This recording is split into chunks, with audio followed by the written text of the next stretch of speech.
je suis né et grandi au Sénégal.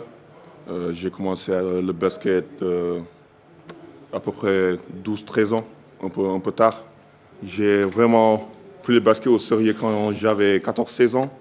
Euh, J'étais par, je ne sais pas si vous connaissez la Seed Academy. C'est l'un des plus grands académies de l'Afrique de l'Ouest. J'étais à la Seed Academy pendant 2 ans.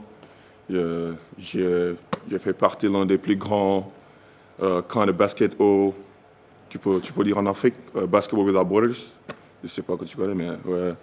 Euh, j'ai- Quand j'ai 17 ans, je suis parti aux États-Unis pour jouer le Prep School 1 an. J'ai joué Prep School 1 an et enfin je suis parti au collège NCAA.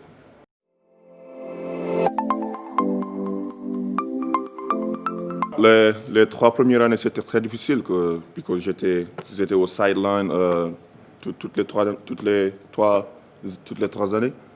J'ai un ligament croisé. Je ne sais pas quand toi ici, j'ai un ligament croisé. Euh, Aussi, j'ai disloqué mon pouce.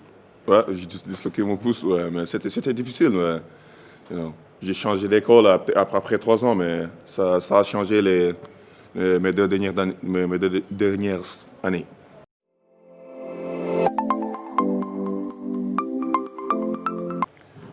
C'était un peu différent si tu compares avec l'NCAA, tu vois.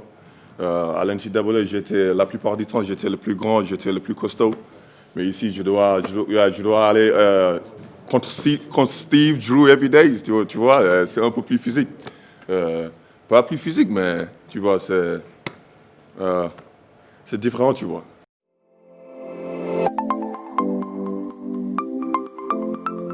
C'est pas en France, c'est pas vraiment un choc culturel. J'avais un choc de culture quand je suis allé aux États-Unis. J'ai vécu aux États-Unis pendant 7 ans, mais maintenant, c'était pas un grand changement, tu vois, mais, euh, you know, je me suis adapté facilement, là, tu vois.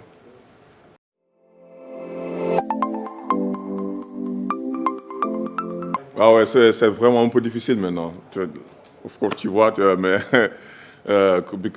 j'ai passé les 7 dernières années, presque 7 dernières années aux États-Unis, j'ai pas parlé français, tu vois. It was anglais 100%. J'étais tout seul, j'avais pas. Ah, mais mes parents ne parlent pas français comme ça, je parle Wolof la plupart du temps, tu vois. Sur le français, ça va me prendre un peu de temps pour m'adapter encore, mais ça va venir.